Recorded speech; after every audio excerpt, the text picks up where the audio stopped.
what I'm trying to do, which is get onto my agenda. That's right. There. Council, just let you know the video started, so start the meeting.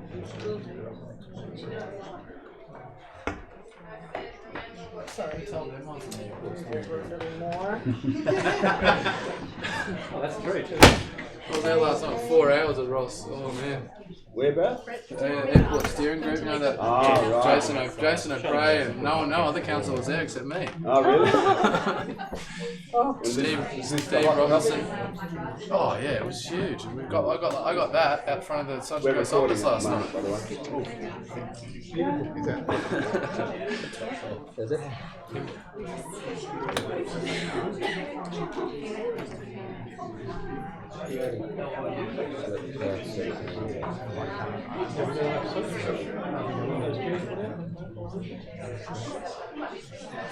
We'll get underway. Thank you, everyone.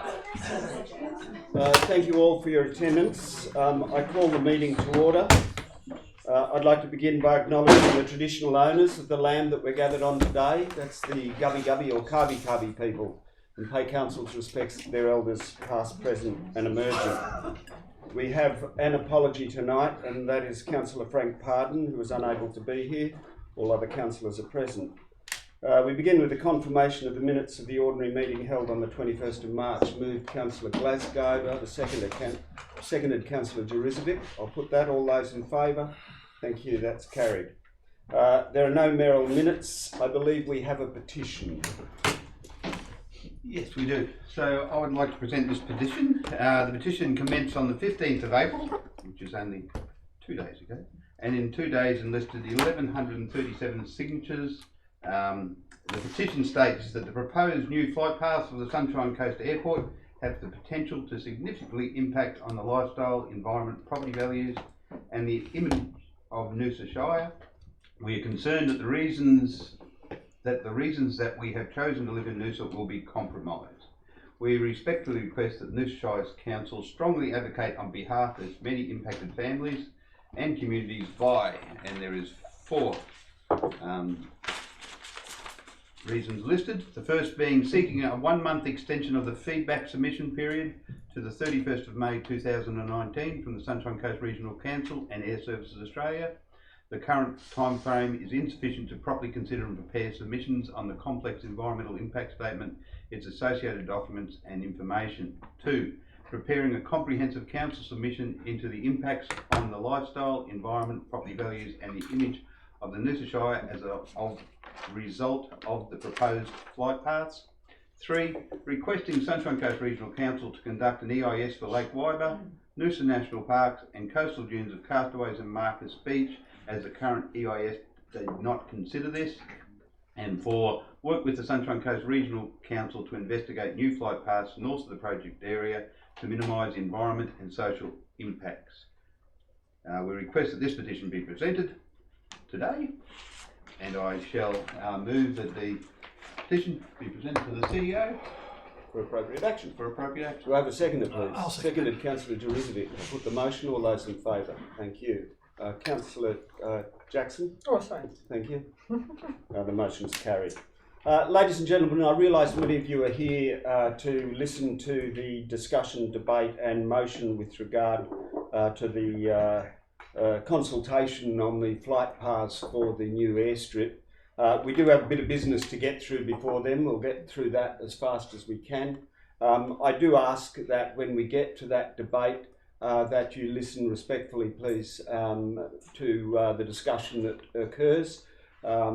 There is no real opportunity for members of the audience to be able to engage in a local government council statutory ordinary meeting. But by all means, we hope that you remain for that item, which I'm sure you will. We have no notified motions, so we move on to consideration of committee recommendations, and we start with the Planning and Environment Committee recommendations. Item number 1 was referred to the General Committee. Item number 2 is the development application for an MCU for a fitness centre at 26 Project Avenue, Noosaville. Item number 3 is a request to change the development approval for 5 Memorial Drive, Tewantin. That's the RSL across the road. Item number 4 was referred to the General Committee. Item number 5 is a Planning and Environment Court appeal with regard to 42 Seaview Terrace, Sunshine Beach. Item number 6 was referred to the General Committee. The recommendation is that the Planning and Environment Committee recommendations dated 9th of April be adopted except where dealt with or held over. Move Councillor Jackson. Second. I seconded Councillor Stockwell. I'll put the motion. All those in favour? Thank you. That's carried. We go on to the recommendations from the Services and Organisation Committee. Number 1 is the sole and specialised supplier listings. Number 2 is a proposed lease of a shop at 2 Grasstree Court, Sunrise Beach. Item number 3 was referred to General Committee and will be dealt with later. Item number 4 is the Noosa North Shore Beach Campground proposed management agreement extension. Item number 5 is Waste Management's 6-monthly report. And item number 6 is the update to organisational structure. Again, the recommendation is that they be adopted. Move Councillor Jurizovic, seconded Councillor Glasgow. I'll put the motion. Thank you, that's carried. We now move on to the General Committee recommendations. And item number 1 is a development application for an MCU for a building at 54 Seaview Terrace, Sunshine Beach. Mr. Chair, I would like to have that dealt with separately. Dealt with separately, thank you. Certainly. Okay.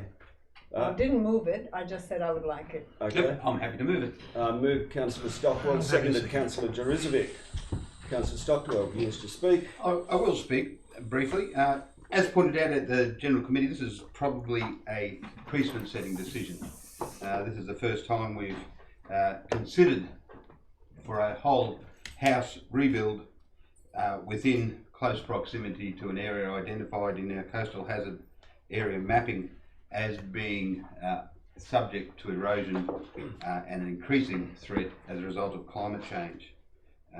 As was well discussed at the General Committee, we have to consider the long-term impacts of consistent decision making to ensure we don't expose future generations in this town and on these coastal areas to the significant costs that may come from up to 43 houses that have been identified as being potentially impacted by erosion events with the increased incidence of both sea level rise and significant events in this area. So it's important, I believe, that we set the precedent early, that we're consistent for not just this term of council but into the years in the future, and to ensure that both the current Noosa plan and the proposed Noosa planning scheme provisions are abided by. Thank you, Councillor. Anyone else wish to speak to the motion? Yes, Councillor I Jackson. wish to speak. Well, as Councillor Stockwell has said, this is a very first time we are dealing with an application like this.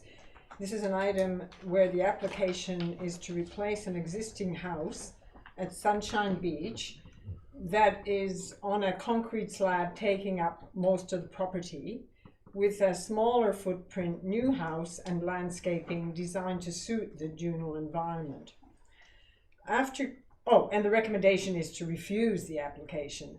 After carefully considering the staff report about this development application, I continue to feel that there is not enough information to make a good decision on such an important matter.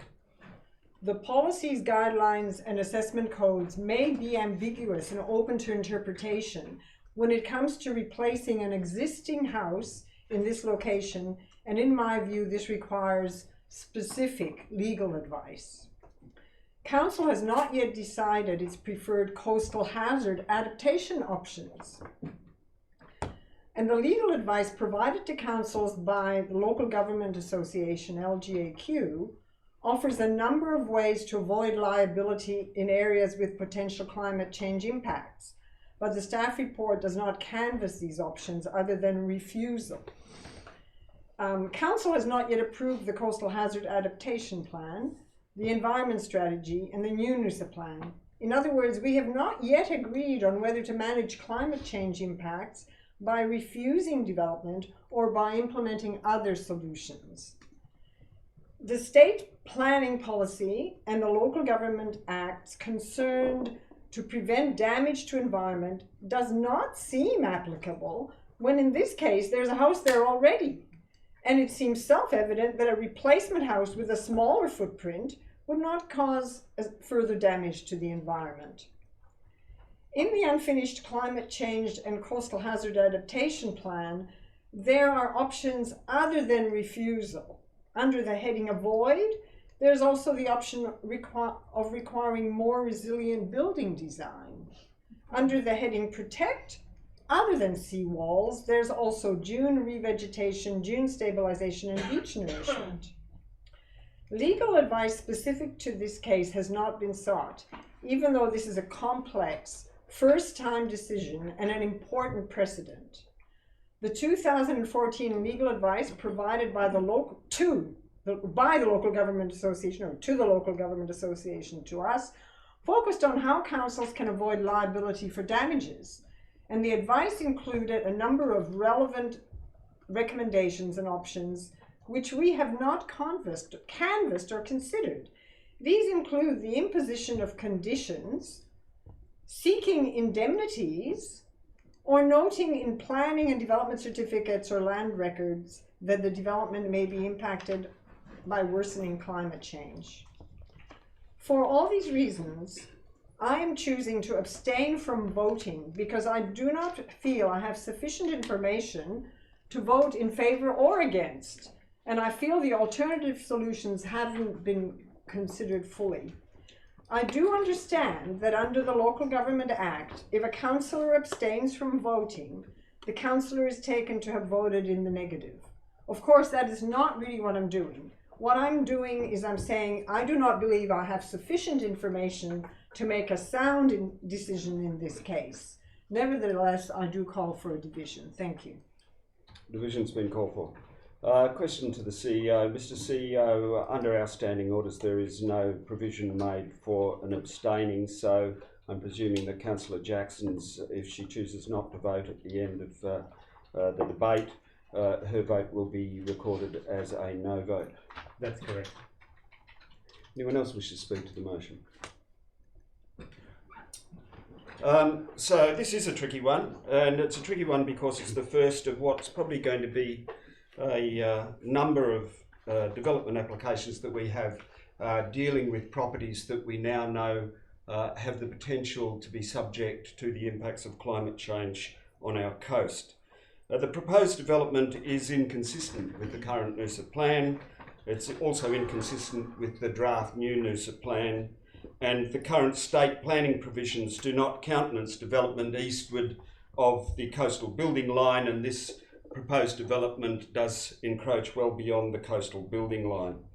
The applicant's argument regarding alignment with neighbouring properties does not successfully meet the requirements of the state government's own imposts, in that the legislation that related to building alignments has since been repealed and superseded by new legislation. That new legislation makes it quite clear that buildings should not encroach beyond the coastal building line unless they happen to be works that are providing some sort of protection element from coastal sea surges, etc.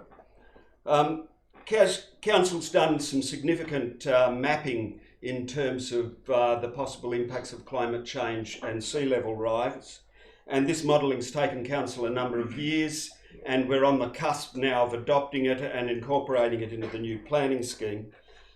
We have a duty of care to operate with the most up-to-date and contemporary information that we have when we're making decisions about planning, and more particularly when we're making decisions about the safety of both people and property.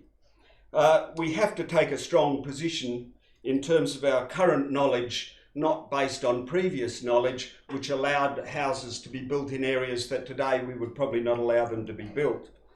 The suggestion that we need legal advice, I don't necessarily accept, I'm afraid, because we have had advice. We've in fact had a lawyer come and talk to Council. We've had advice from LGAQ and King & Co, and that advice has been clear, and the advice is that we have a duty of care to operate on the most contemporary information that we have with regard to safety and security of people and property. The suggestion that there should be other solutions doesn't necessarily work when we have a planning application, because all we can do is assess the planning application that we've received. The planning application has not offered us a range of opportunities or suggestions for different alternatives of building structure, etc. What we have received is a planning application that we have to assess on its merits, and the merits do not include alternatives. We only have the design and the plans that we are given, and that's what we have to assess.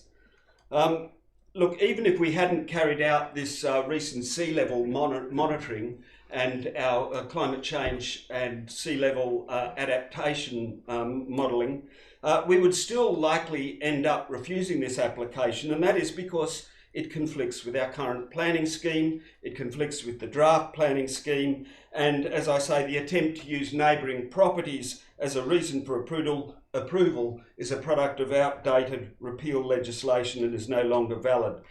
So I very much support the motion moved by Councillor Stockwell. Thank you.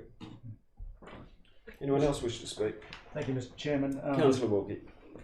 Look, this is not so much about protecting against damage to the environment as damage to property, life and limb in a more intense storm event, clearly shown by modelling to be more prevalent in the future. It's all part of climate change adaptation. But apart from that, this building is proposed to be rebuilt seaward of the coastal building hazard line, which is in conflict with the current planning scheme and the draft planning scheme. We've had no shortage of legal advice about this. In fact, the planning scheme is enforceable by law, and the advice from staff is in effect some form of legal advice which has to be adhered to. There is no shortage of images on the eastern seaboard of houses and pools and other forms of property falling into the ocean in other local government areas, and it's arguable that those councils charged with a duty of care when they give those planning applications may not have made those decisions to approve those properties, those applications in erosion-prone zones, had they had the type of information that we now have before us. The coastal hazard adaptation modelling is funded by the state. It's been peer-reviewed and endorsed by the state. It helps bolster our decisions as we look forward to adapt to climate change, and it reinforces the staff's decision. I think it's a prudent one, and I think we would be negligent. There's a lot of nervousness about being at the forefront of new information and making new groundbreaking decisions that will be tested by the court, but I think it's the responsible decision, and I support the recommendation. Thank you, Councillor. Anyone else wish to speak? Councillor Jurizovic? Yeah, look, these decisions are never easy, and they do take a lot of thought, a lot of research, a lot of understanding in a very short span of time in some cases. But as the other councillors have alluded to, the application before us is contrary to the Noosa plan. It's contrary to the lines that are drawn by the state with regard to coastal hazards at this point in time. We've got new information with regard to coastal hazards and coastal mapping going forward, and we've already seen evidence in other jurisdictions where those houses that are built close to the sea have been challenged by some of the storms and recent weather events that have caused them to plummet into the sea, and that's not something we want to see here in the future. So to be prudent at this point in time and to adhere with our planning scheme is the only way forward. I feel very much for the applicants, and they've clearly gone to a lot of trouble to work on a well thought out plan and some great landscaping options here to try and maintain the bank behind their property. But at this point in time, based on the information before us, I can only support the refusal of the application. Thank you. Are you care to close, Councillor Stockwell? I care to ask a question. Yeah, sure. There was a... Who's the question directed to, please? I believe I'll need to direct it to Kerry Coyle. Thank you, Kerry. There was a statement made that our council planners, in effect, give legal advice. Could you please clarify whether in fact yourself and other council planners give legal advice? I think I said that council received It was legal actually advice. councillor Councillor Wilkie that said okay. this. Kerry, thanks. My qualifications are town planning. I'm not a lawyer, so I can convey legal advice that's provided by our solicitor, but I don't provide legal advice. Thank you very much. If I can clarify, Yes, if I have to ask a question, if the planning scheme has weight in law and you're interpreting the planning scheme, are you not in fact giving legal advice relating to planning law? I'm enjoying the promotion here. Oh. Look, I have to say the planning scheme is law, so it is legislation. It's recognised as legislation, and it is law. So I do give advice on the planning scheme, but it doesn't make me a lawyer. Right. Councillor Stockwell. I'll start where we just finished. We're making a planning decision, we're not making a legal opinion, a legal decision. And any attempt to try and suggest that we require legal advice to make a planning decision, in my opinion, is wrong. It's clear that we have all the necessary information to make the decision on a planning application.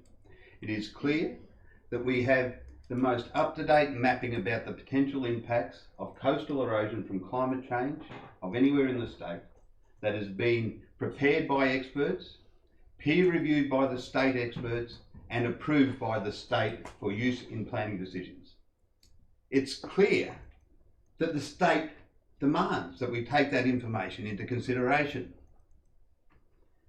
There was a suggestion that there's some lack of clarity in a code, but at the General Committee it was clearly said that the code that councils are getting confused about does not apply. So I don't care how much lack of clarity is in a code that doesn't apply, because it doesn't apply. I don't need to wait to clarify a code that doesn't apply to make this decision. Now, it is a shame that between the start of the Beach Protection, the end of the Beach Protection Act, the IPA Act came in, and silly policy provisions allowed the houses to creep forward. And now the state has identified the error in their ways, and they have said that councils can no longer consider where the adjacent property houses are in their decision. What it says is the house should be built as far back, as far landward as possible. And it says that it should be behind the coastal building line. Now, we didn't need a whole lot of fancy legal advice. All we need to look at is what the planning scheme said in 2004. And it said that a house had to, in this location, need to be 15 metres back from the back boundary. This house design is less than 6 metres back. So on one ground alone, you'd need to refuse it. But that's not the only criteria. I think it's really important that we look at what our coastal hazard adaptation project has identified in terms of the potential erosion prone areas in 2070. And it's essential that every decision between the time that was endorsed by the state and the time it hopefully doesn't become a reality is consistent, or otherwise we're exposing future councils and future ratepayers to significant financial costs, and the owners of buildings in those areas exposing them to personal risk. Now, I wouldn't like to be party of that decision. So, councillors, I urge you to support the motion. Thank you. I'll put the motion. All those in favour? That is Councillors Wilkie, Stockwell, Jurizovic, Glasgow and Wellington. Those against? Councillor Jackson will be recorded as against. Thank you. We move on.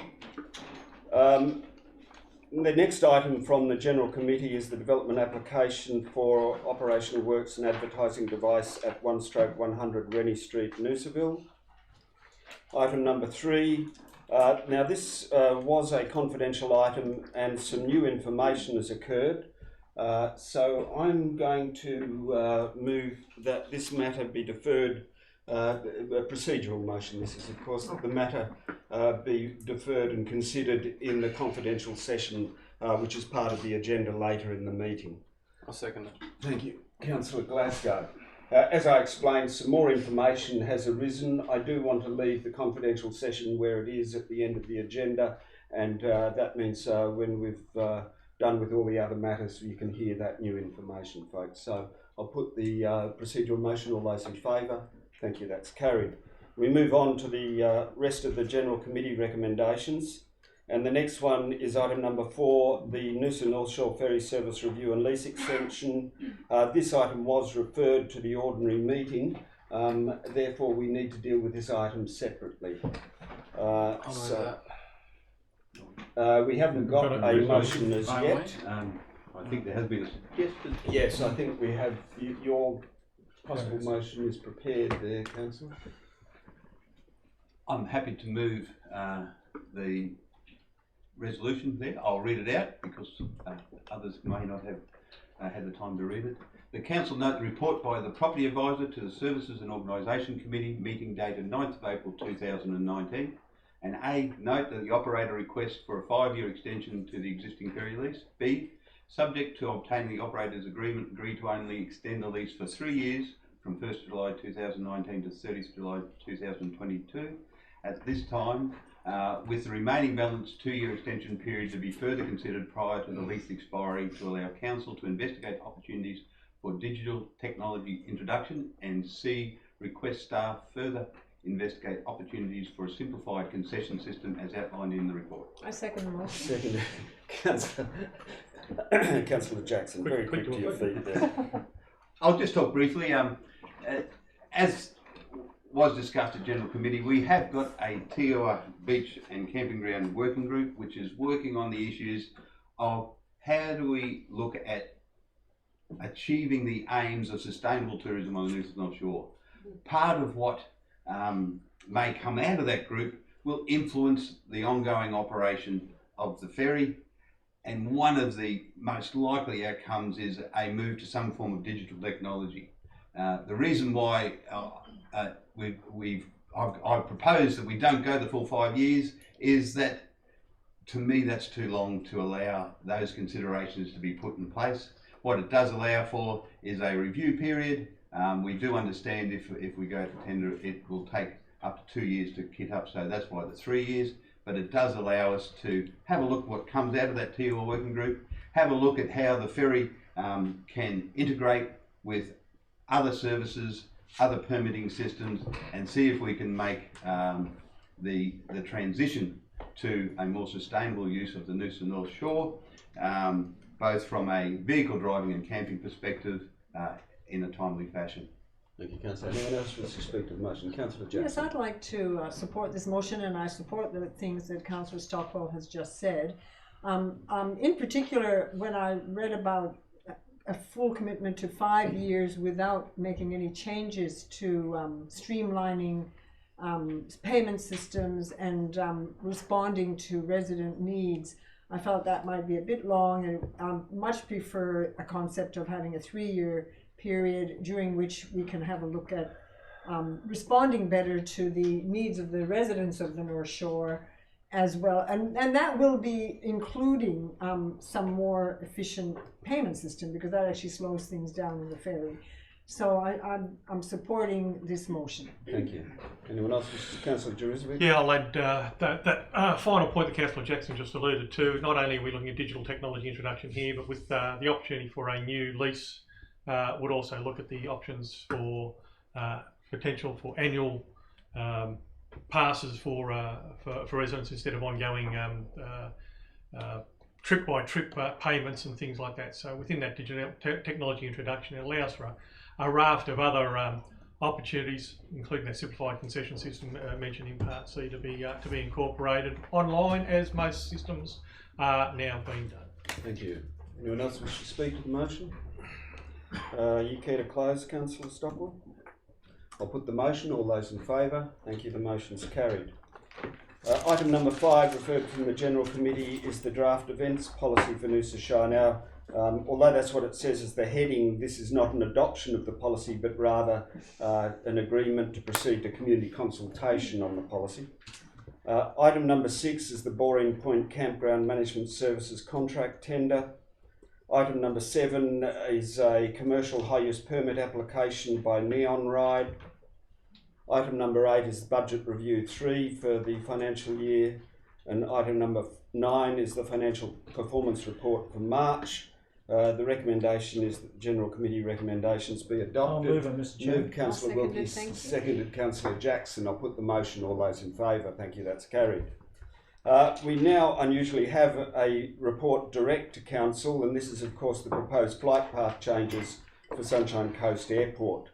Now we we do have a motion. I'm going to move the motion with a Part C, if I may, or in fact change Part B to Part C and add a Part B, if you wouldn't mind, please. I'll second that. You haven't heard it. I can read it. It's on It's the not screen. there yet. There's more to come. Oh, there's more of the red stuff. Yeah. So Part B is a request from Air Services Australia, a detailed explanation as to why the intensity of flight numbers over the coastal flight path versus hinterland flight paths has changed. I'll definitely second that. I think it's, rather than move to debate, I think that there's a good deal of information that needs to be ventilated, and it's probably best to do that by question and answer. So I'll set things rolling by, this report of course comes from the CEO.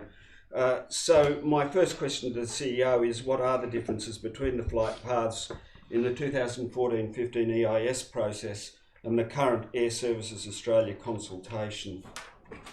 Thank you, Mr. Mayor. Are you happy if I remain seated? Yep, sure, just go for a while. Thanks. Look, there's a couple of changes between the original EIS, which was in 2014 and 2015, and then approved by the Coordinator General in May 2016. At that time, the EISs contained what they call preliminary airspace and concept flight design. What is being put out for consultation by Air Services Australia at the moment has a couple of different changes. Some of those are around changes to arrival and departure paths, particularly in the hinterland, where there's been some changes where previously one of the tracks went east of Karoi, now it's to the southwest. Some of the departure flights were near Karoi Bar, they're now between Lake McDonald and Karoi Bar and so on.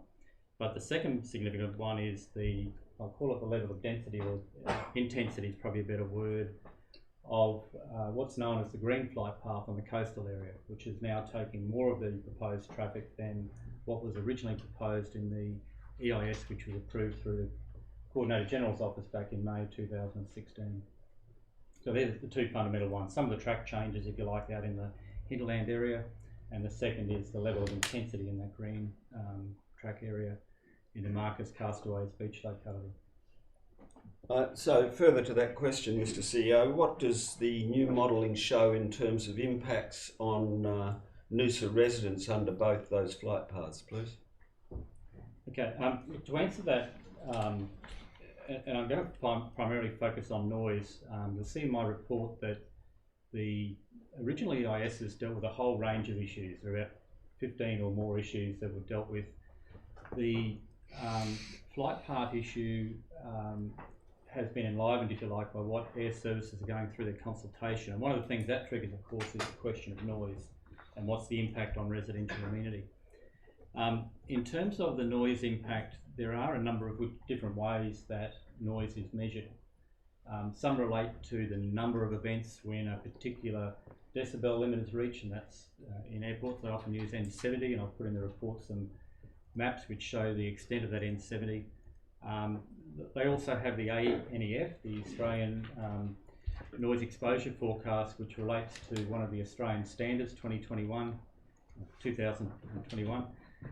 which is more about the impact on people, and they use a methodology there which talks about acceptable or not acceptable, and have a number. And essentially anything under ANEF 20 is deemed by that standard to be acceptable. And the third way that these impacts can be measured is about the, I'll call it the decibel impact on particular types of flights and particular aircraft when they're landing or taking off. And you can develop decibel charts, if you like, that show where that impact is.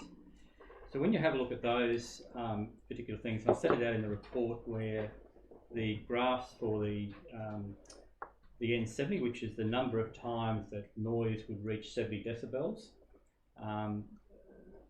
Anything over 5 would be in that vicinity of Majimba, Markula, heading out towards the Andina Creek, but none of the N75, which is the lowest one they measure for the N70, touches on the Noosa Shire. And ditto, that's in 2020, and ditto for 2040. By the time that comes around, it does extend further out. The number of events that would be reaching that N70 would be more frequent, but again, none of those reach into Noosa Shire. In terms of the noise exposure forecast, similar things, that most of the big serious numbers around that occur very close around the airport itself. We're talking about the Majimba Markula, the back of Mount Coolin there, heading out into Yandina Creek, and there's nothing below the that ANEF 20 doesn't extend up into the Noosa Shire either at 2020 or 2040. But when you get to the issue in terms of individual planes and what impact that has at the decibel level, I'll put in the report one example, which is the Boeing 737-800, which is the one that Virgin currently flies. That does get into the Noosa Shire. So that comes into the southern part of Lake Waiba on the departure side when it's leaving, and that's when it's flying from, for want of a better phrase, from east to west, when it's departing into the hinterland area and turning up across to the north. And it's also just touching upon the southern part of our Karoi Mountain area as well, into our Shire. Similarly with its arrival, it is touching at that 60 decibel level at the southwestern corner of Lake Waiba, but probably coming further into that Mount Karoi area, particularly around just on the western side and the eastern side of Mount Karoi itself. So they're the major ones. It's probably important to note that in terms of noise, I think most people who would be, and I've done the research on this, most people would say that it's not an exact science, Mr. Mayor. Certainly there are models and predictions, but that doesn't tell you what's actually going to happen. It's simply a model. The second is that people are affected by noise differently. Certainly all the studies show that.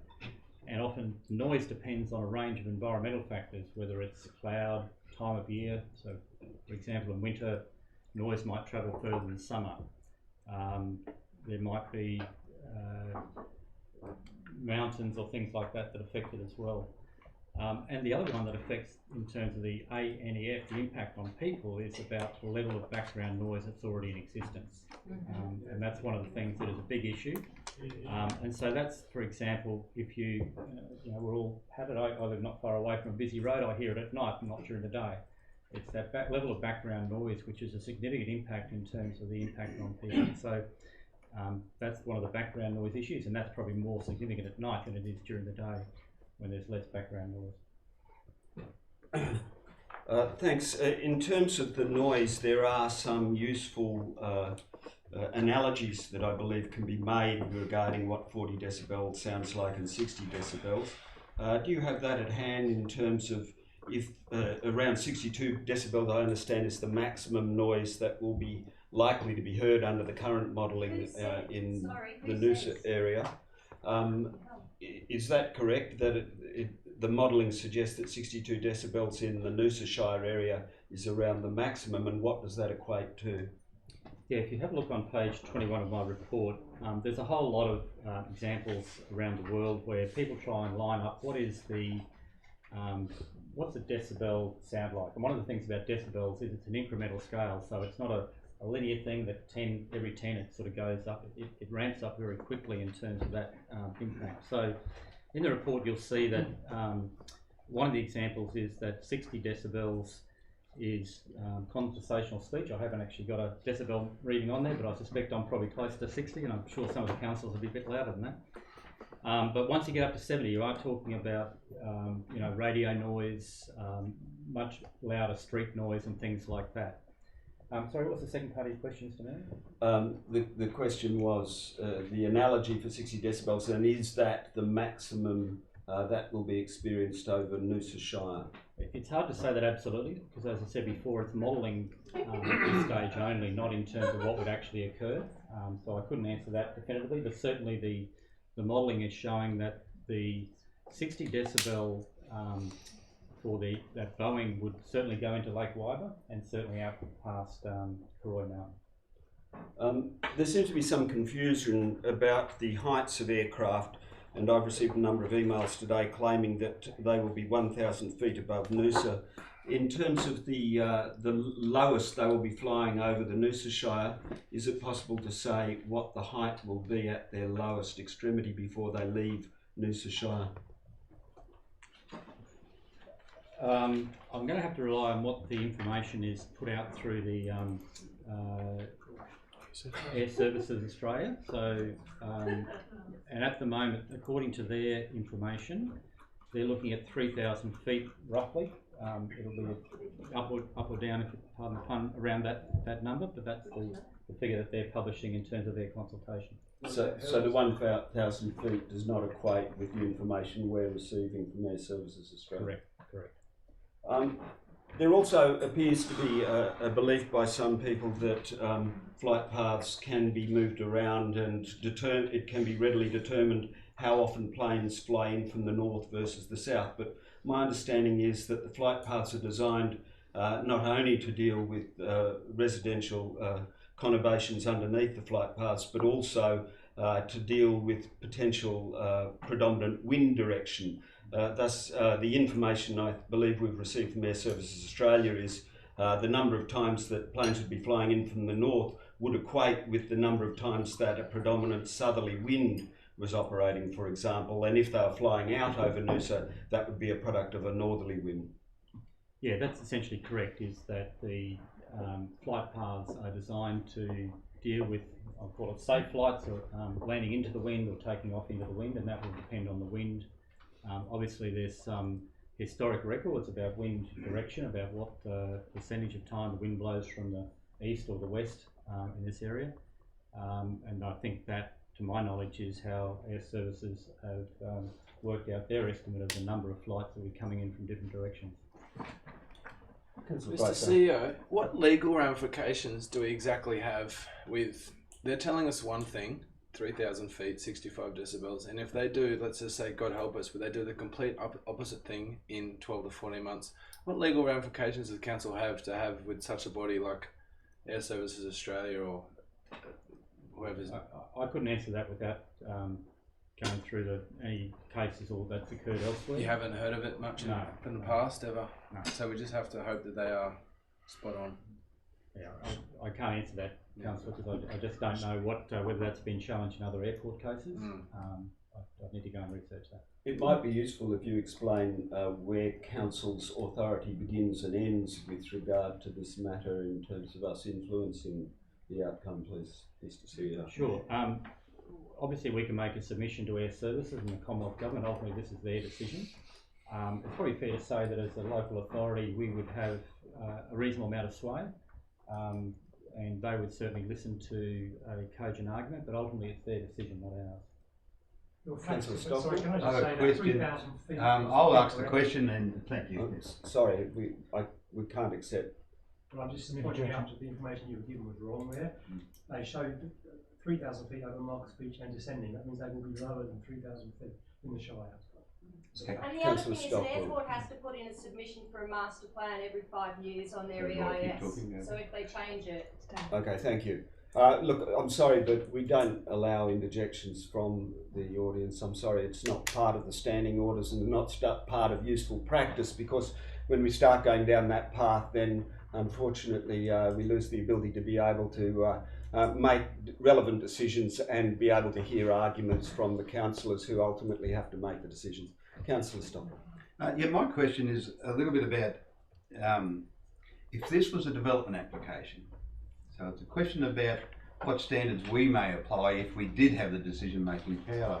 So the question to the CEO is, what sort of standards or requirements, probably in our draft scheme more than our existing scheme, would we be looking at as a measure to protect the amenity of residential areas? So can I just clarify the question is whether or not if we were making a decision, it might be about a development application for a factory or a operation or whatever, and noise was an issue, what criteria we'd take into account? That's correct. Okay. So I'll preface my comments as we're not the decision agency in this case, but what we'd normally do in our planning process, and I'll probably answer in two parts. One is about our current planning scheme, and the other one is our draft scheme that's out for public comment. With our current planning scheme, we have codes of development, if you like, that apply for different localities or locality codes. What we talk about in there is about avoiding any significant adverse change, and that covers not just noise, but it's light or air quality or things like that. So we make sure that there's not an impact on neighbours. There's not a defined, in our current scheme, and not a defined number, if you like, in terms of is it more than 5 or 10 or whatever it is decibels, but the practice has been to use 5 decibels as a difference between what's the background noise and whether that's going to impact by more than 5 decibels on neighbourhoods. And if that's the case under our current planning scheme, we would introduce conditions around our town planning approvals that deal with that. So we'll move now to deal with our draft planning scheme.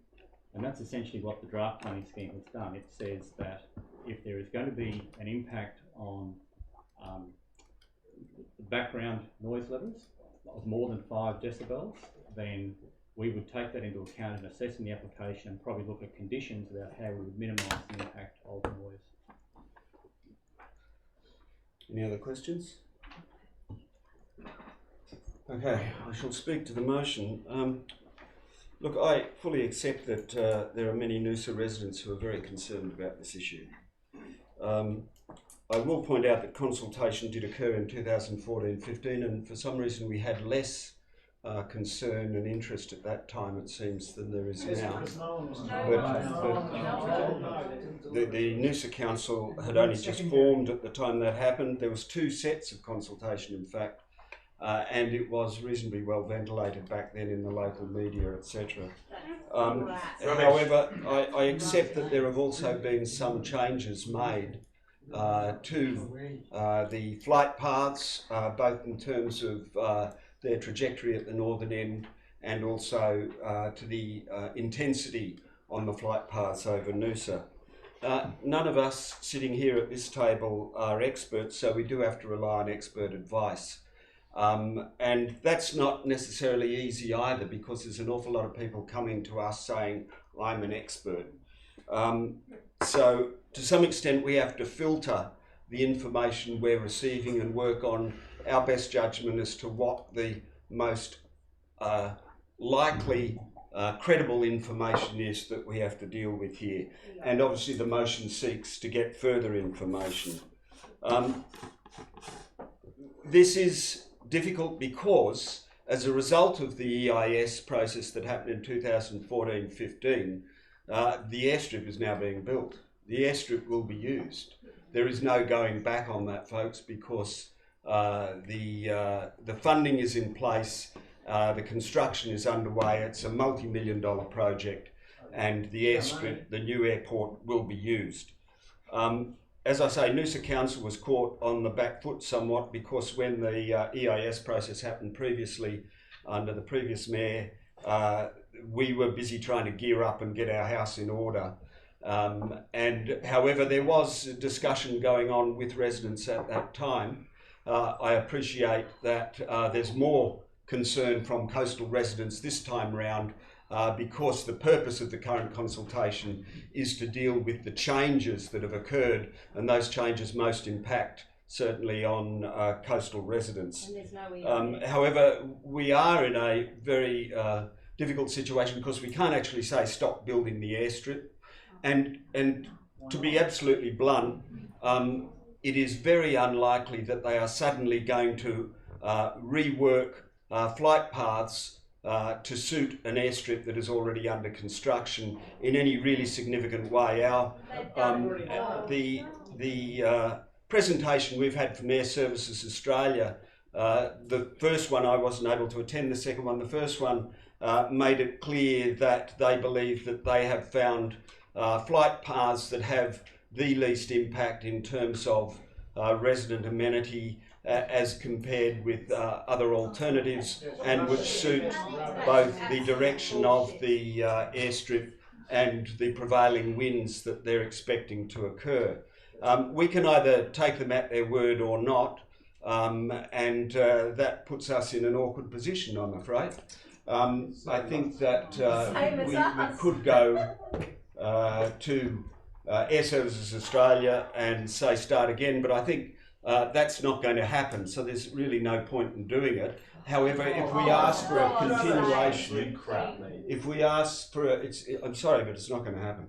If we ask for an extension of the consultation, this does allow us and residents to be able to gather more information. Councillor Wilkie. Thank you, Mr. Chairman. Look, I support this submission for an enforced nighttime curfew for Sunshine Coast Airport, an extension to the consultation period which will allow us to further understand the implications of the proposed higher traffic on the coastal flight path across the coast. The calls for a curfew and more time to consider things such as this are the two consistent, unequivocal, apart from the general dismay that there will be flights across Noosa Shire, these are the two consistent, unequivocal messages heard from residents during this process. 4 other Australian airports have a mandatory curfew on jet operations. That's Gold Coast, Sydney, Melbourne's Essendon Airport and Adelaide. Limiting the hours of operation at night, similar to what happens at these other airports, would minimise the noise impacts when they're most noticeable, better protect the amenity of residents and still allow the airport to operate efficiently. We appreciate Sunshine Coast as a voluntary fly neighbourly policy involving minimal flights at night, but believe a curfew enforced by legislation would provide a stronger level of protection for residents. In regards to general airport curfews, the general restriction on commercial flights are between 11 PM and 6 AM. There are exemptions for emergent circumstances, and their fines and prosecutions can apply for breach of the curfew, which is a lot more stringent than the fly neighbourly policy which they intend to keep in place into 2040. Given the significance of the project, we also want Air Services Australia to extend the consultation period by a month to provide adequate time for feedback. Mr. Council, we have no regulatory authority in this issue, but we have an advocacy role on behalf of residents who are affected. Another difficulty surrounding this issue is the deep hinterland coastal community divide as to where the flight paths should go. Councillors are receiving representations from coastal residents understandably upset about the changes in the coastal flight path, wanting the green path abandoned in favour of the yellow flight path or another more westward flight path. At the same time, hinterland residents are pushing back equally strongly, insisting councillors resist changes that will shunt flights from the coastal path westward and further disadvantage them. This divide was also reflected in the views shared by coastal Noosa Shire residents who attended the Verridale Hall meeting versus those expressed by hinterland residents who mostly turned out for the Coran, Pomona and Karoi consultations. That said, if the green coastal flight path is now going to be a primary approach path due to the trend of the more craft moving towards this more sophisticated navigation tracking system, then there is a strong case that we need to take some time to have a look at the implications of that. The extra time for the consultation period would also give us an opportunity to make inquiries about the proposition that if all flights into Noosa are going from the southern states and track on the northern approach are going to trend towards one flight path only, then there's an opportunity to examine whether this is the flight path that overflies the least number of residents and disadvantages the least number of people. There's an opportunity for that, and there will be noise associated with the flight path wherever it is. But the risk is, if we put that out and we advocate for that, we have no control over where that flight path should be. But there may be a case for advocating for a flight path of least resistance, if I can put it that way, or the flight path. If one flight path is going to be used to approach from the north, let it be over investigations take place, it will be over an area that disadvantages the least number of people. Look, it's a diabolical situation to be in, but I urge councillors to support this resolution for curfew a submission on a curfew, an extension of to the consultation period for residents and for us to consider other the implications of the changes that are before us. Councillor Jackson.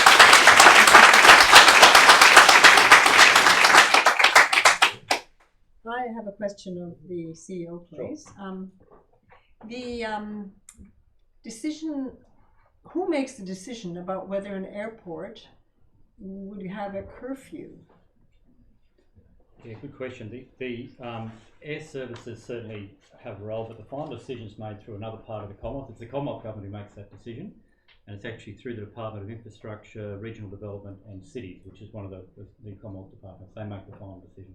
Okay. And what about Air Services Australia? Are they a federal government body? They are. They're a Commonwealth agency.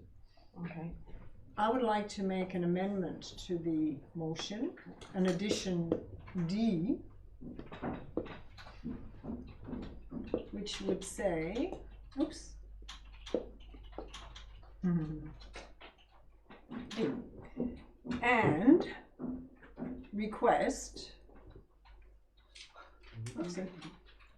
and request, federal member Lou O'Brien's supportive action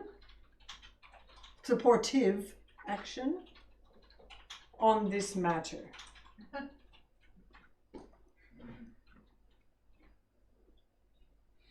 Look, I'll second the amendment. Can I just question the wording here, Councillor? Yes. Supportive action doesn't actually, you mean supporting A, B and C? Yes, I do mean that.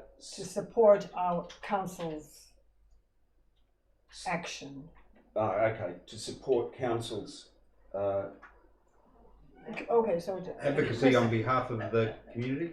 Well, Or the I mean, his Well, I supportive can't- action could be supporting the airstrip, you know. I mean, well, no, we're I not think asking for that. Good point. Yeah. Okay. So to support council's Position on advocacy. I think. council's position. My suggestion would be in request Federal Member Lou O'Brien to support Council's position on this matter. Yes, that's good. Yeah. Look, I'll Thank second the amendment. Thank you. Seconded by Councillor Wilkie. Wish to speak to the amendment, Councillor Oh, Jackson? very briefly, I think we are facing a situation where actually the responsibility for these key decisions are made at a federal level, and clearly there will be some support given if the federal member was involved. Holly, I think you've lost the word. Lost the To word. support council's position on this matter. Yeah. Anyone else wish to speak? Councillor Jurizovic? I'd like to further amend the. You You can't. can't. Oh. We have to deal with one amendment at a time. Well, one of the challenges here, I said, Oh, you want to amend the amendment? I'd like to further consider your request there, Councillor Jackson. Given that Lou O'Brien isn't the only federal member within the local area, I would suggest that any submission to federal members incorporate all local federal members The O'Brien plan. in the area, and I won't be supporting just a request to federal member Lou O'Brien. The lion's share is Lou O'Brien, but it's true that Ted O'Brien encroaches as well. So, Correct. Well, you can make an amendment to yeah, it. you can change the wording Well, I as long can as make your an amendment. seconder is Are happy. you happy for that? Yes. We'll make that amendment. We'll say federal members, Lou O'Brien. Lou O'Brien and Ted O'Brien. Thank you. Okay. That's why I brought that to your Thank you. attention. Councillor Jackson has spoken. Who else wishes to speak to this amendment? That's okay. No. I've spoken to it, so I've got the change of one. Okay, I'm going to put the amendment. All those in favour? Thank you. That's carried. The amendment becomes the motion. I've spoken to it. Councillor Wilkie has spoken to it. That's all. Sorry, with regard to questions, Mr. CEO, just trying to go through where focus on the establishment of the curfew similar to the Gold Coast, but we're going to make a submission in relation to proposed changes. Who would we be making that submission to? In relation to A. Yes. That's what I said before.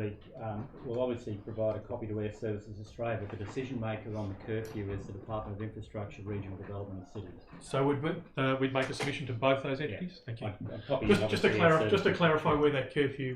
They're the decision maker. It's that department, part of the Commonwealth, different part of the Commonwealth agency. Anyone else wish to speak to the motion? Councillor Stockwell? I will. And I'm going to start firstly at the strategic, go through a bit of the practical and finish the strategic. And the strategic is that there's no doubt that growth in flights from the new runway will impact Noosa. There is no doubt that there will be, over decades to come, a continuing divide between the cultures of people who move to the north part of the coast for lifestyle and for environment, for peace and quiet, who have a aspiration that growth is within sustainable limits, versus forces moving from the south that will want growth on a concept that there is unlimited growth without impact. I think this is just one of the many battles that the Southern Front will face in the decades to come, as we feel the pressure coming across the border from growth, both from a residential perspective but also from a tourist perspective. However, I think it's also important, if we are leaders of the community, to put the level of threat into the right context. So Kylie, if you could bring up the PDF. So today I got on my bike and went for a 68k ride around the flight path area. And the first place that I took a noise reading was on the shores of Lake Wyber, where the decibel level as a result of the wind in the trees was 82 decibels. Wow. Now this is one of the great problems with using decibels as a measure of noise nuisance, because that level of wind through the trees is relaxing. Okay? When I got to the Berrydale Road intersection with Noosa Croy Road, you can keep going, you see that's only 72 decibels. Now that is the standard that you'll see for traffic, and you see here underneath the little dial you see traffic and vacuum cleaners is 72 decibels. So this is only a handheld app on a phone, but if you see the results we get, they're very consistent with the table in the CEO's report. If a truck went by, that would go up to 83. So if we go then further to the next stop, at the Berrydale Hall, there was less traffic. I waited till the motorbike went off, which was well over 80 decibels, and took that at 67 decibels, which is about the average of the conversation that we've had in here tonight. Go down further, you get to Murdering Creek.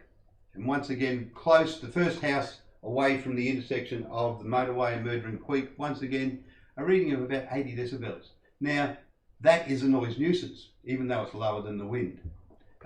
Just before then, I must have missed a slide, there was one reading of just under 60 at the corner of Doonan Bridge Road, north, south and east, where I took a wrong turn.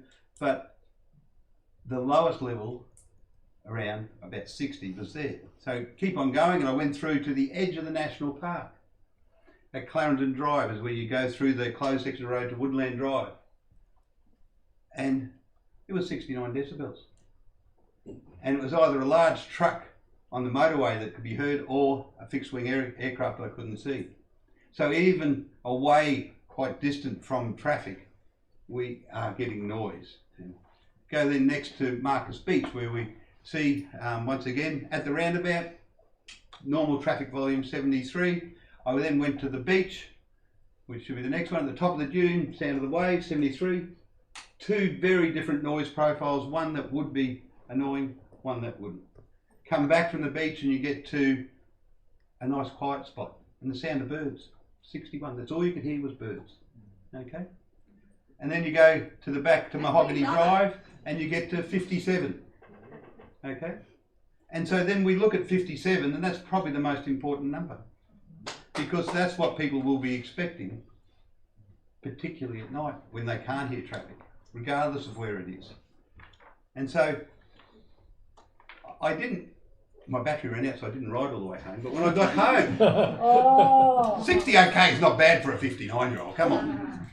So the next one is when I got home, and it was 49, and I did it again, and you see there 52 the second time.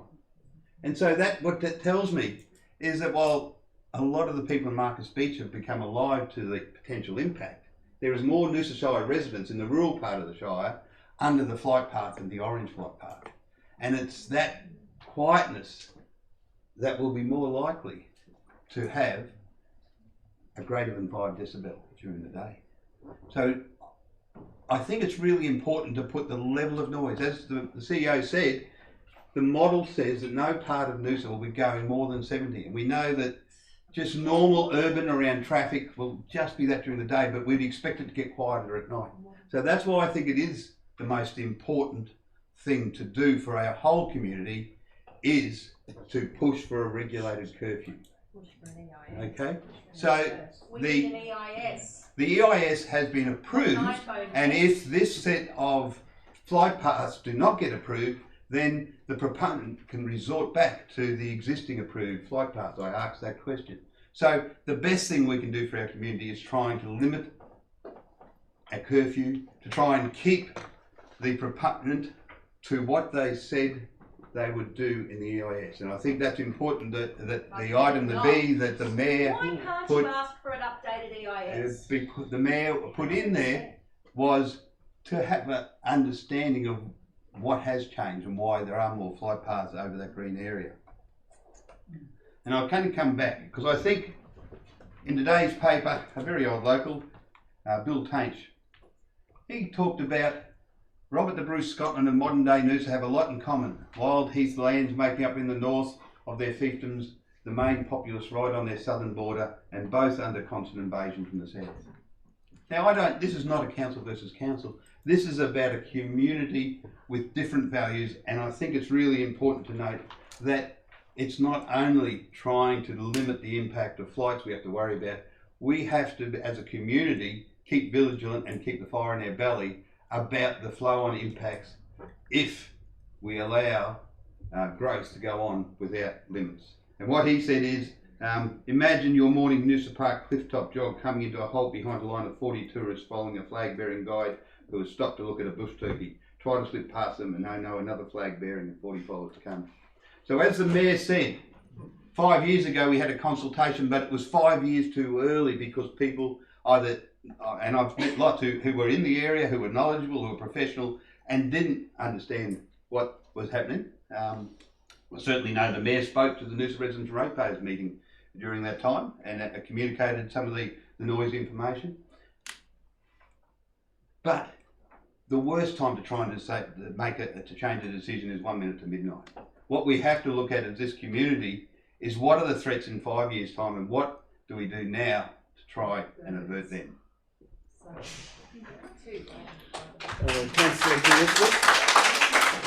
I'm going to move an amendment. And the amendment will be, you might as well make as D and move the other one into, move the federal members in. I've been inundated this afternoon with a number of requests, and I'm even hearing it from the gallery behind me regarding, and I don't know how effective it'll be. I don't know how effective a number of these, Can we just word it before you talk to it, please? It's request the Sunshine Coast Council to conduct an EIS for Lake Wyber, Noosa National Parks and coastal dunes of Castaways and Market Beach.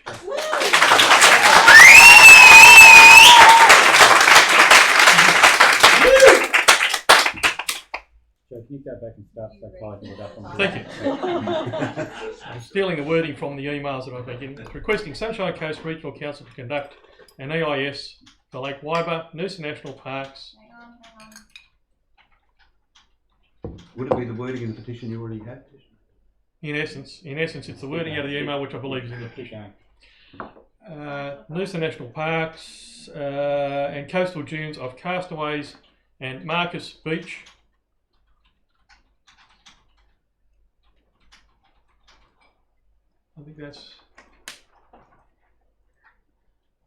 I think that's all it needs to say.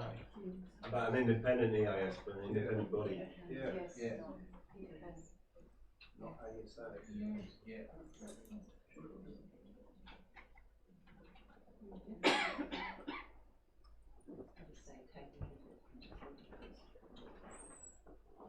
This is going to be E, isn't it? Yeah. Well, probably it becomes D and D becomes E. You know, with that regard. Okay, do we have a seconder for that? Seconded Glasgow? Oh yes, you're quite right, you can't second it. Do we have anyone else wishing to second this amendment? I can't second it because I can't either. Yeah.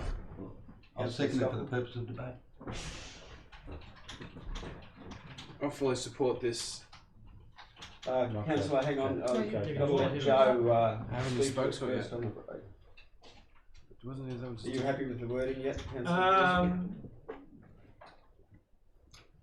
Trying to think of whether there needs to be the reason why we'd be requesting it. An updated EIS, probably an updated.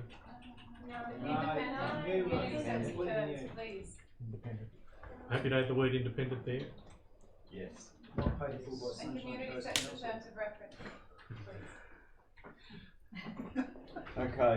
Amendment from the wish to floor. speak to it? Look, given that in the last hour in particular, and with regards to the petition and the rest of it, there seems to be some conjecture that an EIS, that the current EIS that is there, did not include the areas of Lake Wyburn, Noosa National Park, and the coastal dunes of Castle's Marks Beach. And given that Noosa is renowned for its sensitivity to the environment and our consideration of environmental impacts on everything we do, I believe it's prudent here to try and make sure that every avenue has been covered in this regard.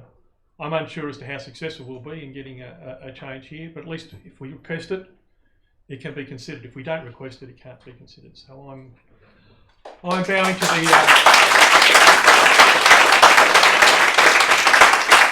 I'm bowing to the request from our community to add that element into the request that we've made. We've requested a curfew, which is one of the things that have been requested from the members of the community. We requested an extension of time. We requested to look at investigate flight paths. We've looked at elements of the flight paths in our request, and I'm just adding this element, which is in line with the request we're getting from the community, to submit to the powers that be to at least consider the environmental impacts on those sensitive areas.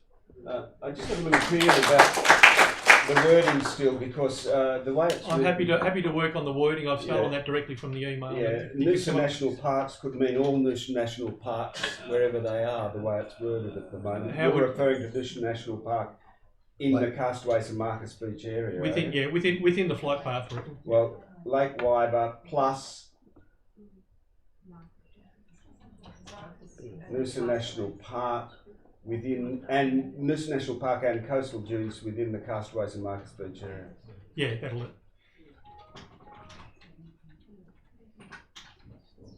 You happy with that, Councillor Stockton? I'm happy with that. Are you happy with that? Oh yes, I second it. Yeah, no, to change the wording. Councillor Glasgow. I fully support what Councillor Jeresevic's doing here, and as I'm doing this, I'm madly texting Laura O'Brien as we speak, saying very, very, very simply, flight paths not happy by Noosa residents. At the very minimum, put pressure on for an independent EIS needed.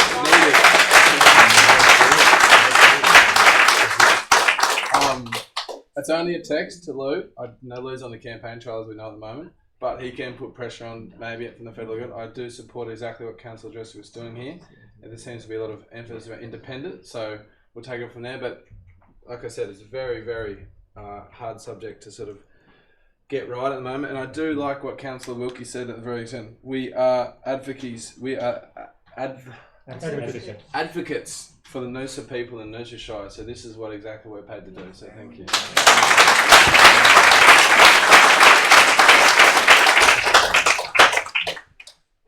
Anyone else wish to speak to the amendment? If you ask the Sunshine Coast Council, I think it's going to say no. Shouldn't you put that to the So what we're doing here is we're requesting the Sunshine Coast Council conduct an independent EIS.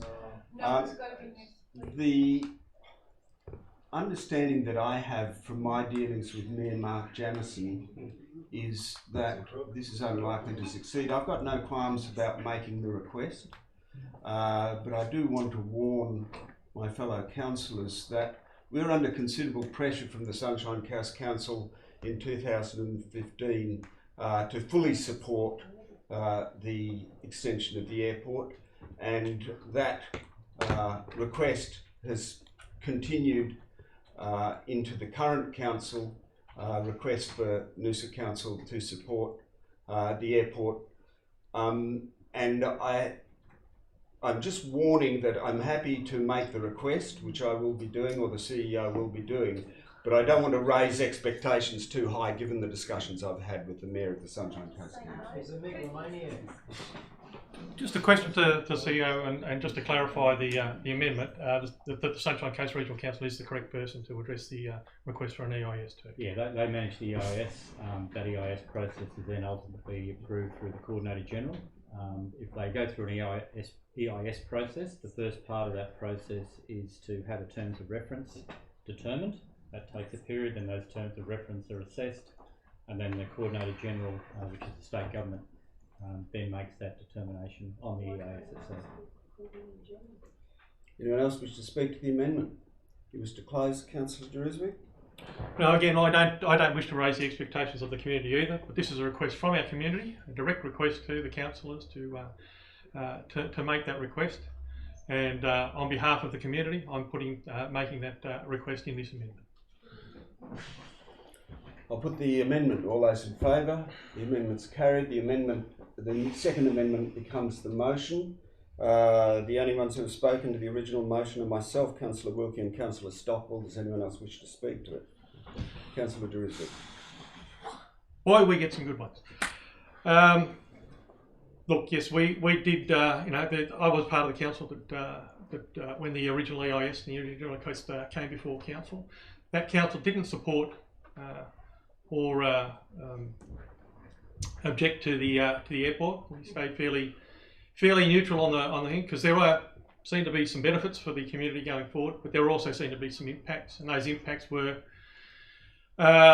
presented at that time through the EIS, and here we have some changes that have got our community concerned.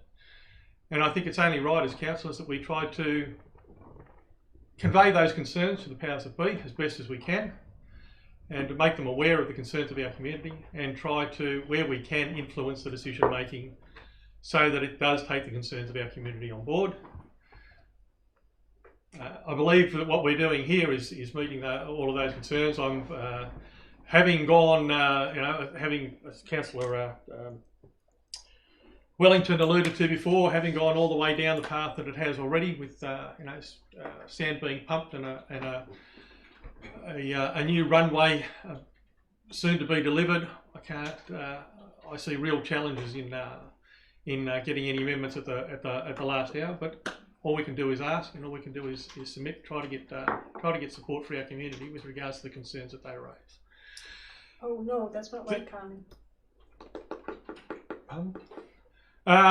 Again, some of the expectations of this airport in the future will meet with challenges. I mean, it's not the only airport that's being built. There's the Wellcamp Airport also trying to get a number of growth and development, and a second runway in Brisbane and the like. So the effectiveness and growth and future expansion of this airport is yet to be seen, and possibly may never be realised. But these are the expectations of the Sunshine Coast Council, and this is one of the challenges we face with the amount of growth to the in and around the Noosa area going forward. It won't only be airports; it'll be, we've got highways, railways, all sorts of other expectations of the community going forward, and progress is one of those challenges that we all strive to meet for the future. Trying to get the expectations of transport initiatives and that for the future is only going to raise other expectations within the community, and also raise other challenges going forward.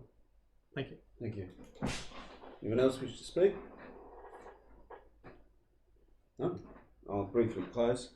Councillor Wilkie referred to the fly neighbourly policy, which is very much a voluntary policy, and that's why this motion goes to a request for a curfew of an evening. Certainly the fly neighbourly policy had very little bearing on the efforts that I was putting in to prevent helicopters low flying over Noosa some years ago to Noosa North Shore Landing Ground. So it is important, and I think it is absolutely critical, in fact, that we put pressure on the decision makers regarding the airport with regard to an evening curfew. And I accept Councillor Stockwell's argument, though it was somewhat lengthy, that sound amenity that becomes a nuisance is very much a product of the background noise, and that background noise is also very much a product of the individual environment and the time of day or night. So once again, I think the curfew is a sensible and hopefully reasonable request. I also accept that coastal residents don't want to see greater intensity. However, the hinterland residents also don't want the flight simply moved to the hinterland. As a hinterland resident, I'm getting a lot of pressure up there to keep the coastal residents from pushing flights up there, and so it goes on. This is a no-win situation. No one wins out of that battle, and ultimately what we want is the best outcome we can get for something that is already happening. Now, had there not been changes to the flight paths in the original EIS, we wouldn't be here discussing this now. In fact, they'd just proceed and do it. The only reason that we're in a consultation process and that residents have a chance to voice their concerns is because some changes have been made, and that's in fact forced Air Services Australia to go out and consult once again. Otherwise, the 14-15 consultation process would have been it.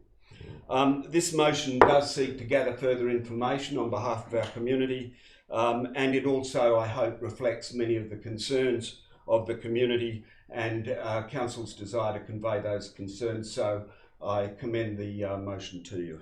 The community has requested a division, and I'm happy to request that. Councillor Stockwell has requested a division. We don't have a mover and a seconder actually on the Well, it's resolution. the It's same okay, that's right. Yeah. Just clarify. They were there actually have once. got that recorded. Myself and Councillor Glasgow.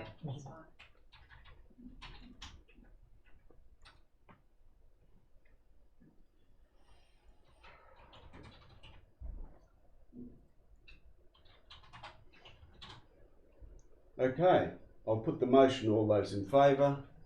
Everyone voted in favour. There are no against. The motion is carried. Thank you very much, everyone. That concludes that item. We're going to now move on to a confidential session, so we're going to have to clear the room of guests, I'm afraid. Thank you for your attendance, everyone.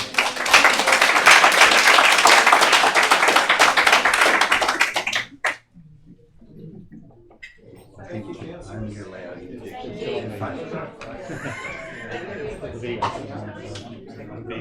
What happens when you're allowed to get to the end of the thing before you start commenting? Councillor, just this video keeps going until we get to the motion to close the meeting. So, we can do that while we're we'll wait. We'll wait. Yeah. obviously we have to celebrate.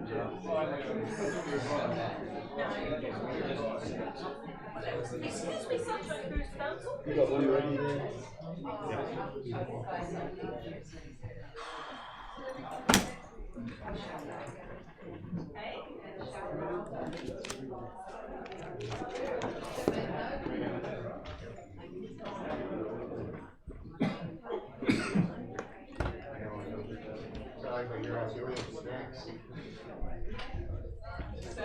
My favorite meeting place.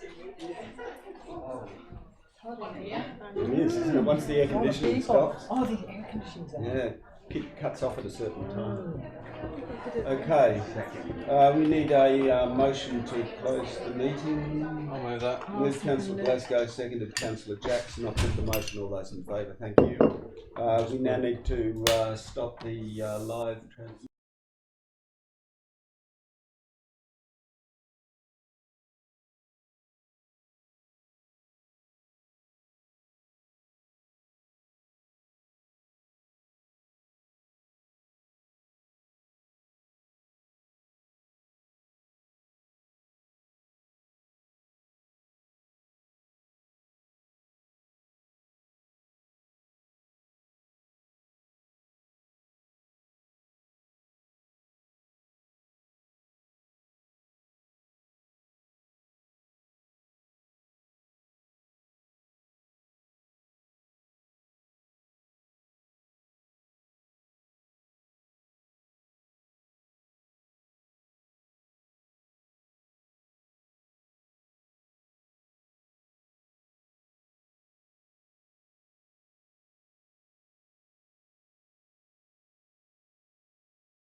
set the recorder going again. Do you need to? Yes.